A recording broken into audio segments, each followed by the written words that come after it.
No, this tea does not contain chicken. That's chicken tikka masala, and that's a completely different video. A masala is simply a mix of spices ground into a powder or paste that's used in Indian cooking. And a masala can be like any combination of spices. The masala tea we are going to make today is a blend of warming spices, strong black tea, and whole milk. And it's exactly what I want to be slugging all winter long. I don't know. Chai IV, anyone? Let's take a look at the spice lineup. These spices are bold, strong, and fiery, sort of like a passionate lover. We have green cardamom, black peppercorn, clove, cinnamon, and a fresh knob of ginger. We will also need some water, whole milk, but skim works too, sugar, and black tea. The black tea that I'm using is called Assam. It's a strong Indian black tea commonly used to make chai and named after the region it comes from. This step is optional, but I highly recommend toasting your spices. No judgment if you don't. Alright, no, actually a lot of judgment. I mean, do you want to be good or do you want to be great? Pop your spices in a dry pan and toast over low heat until your house smells like an Indian spice market. Time to blend the masala. In a mortar and pestle or spice grinder, add these spices.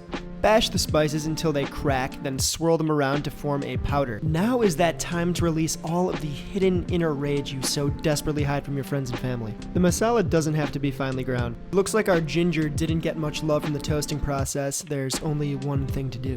I'll pretty much use any reason to whip out the torch. But if you don't have a torch, simply broil the ginger until charred in the oven, or just skip this step entirely. The charred ginger adds more flavor and color than if it were to be raw. Mash the ginger directly into the masala. I like to use a plastic bench scraper to get the masala out of the mortar.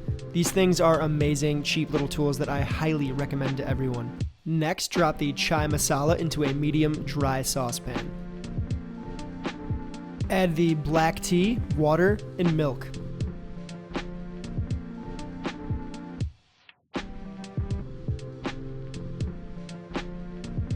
Place the burner on medium heat and gently stir things around to better incorporate it.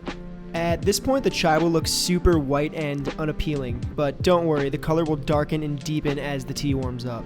Bring everything up to a simmer and let it run for 5 minutes. Big facts, if it has milk in it, it will attempt to boil over. When the tea starts to boil up, tame it by stirring things around and/or lifting the pot briefly off the heat.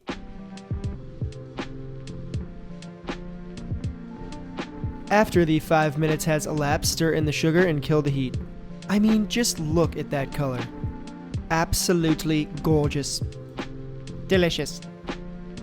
And that aroma. It makes me want to just drop it all, move to a cabin in the middle of the woods with a wood-burning furnace, and take up knitting.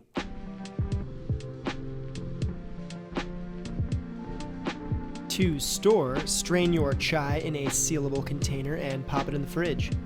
It should be tasty for about a week or so. Here's a piece of unsolicited advice. Label and date your work so that you know when you made it and whoever you're living with knows what it is. By doing this, you will minimize food waste, be better organized, and diffuse roommate arguments before they even happen. Oh, I almost forgot. In India, they do this cool thing where they stream the tea between 2 cups until it froths. And I am not stopping you from finessing your tea like that. However, I'm just going to use my trusty little frother. What goes well with masala chai tea, you ask? How about some delicious zebra-looking tahini cookies? Yeah, you heard me right. Tahini cookies. Or just, enjoy the tea by itself.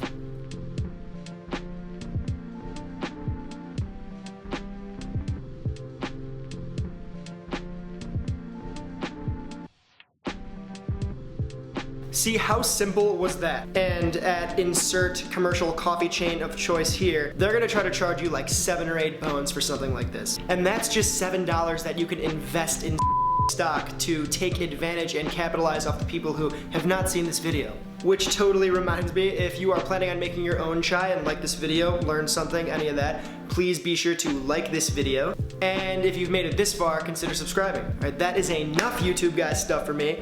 I will see you in the near future. Peace.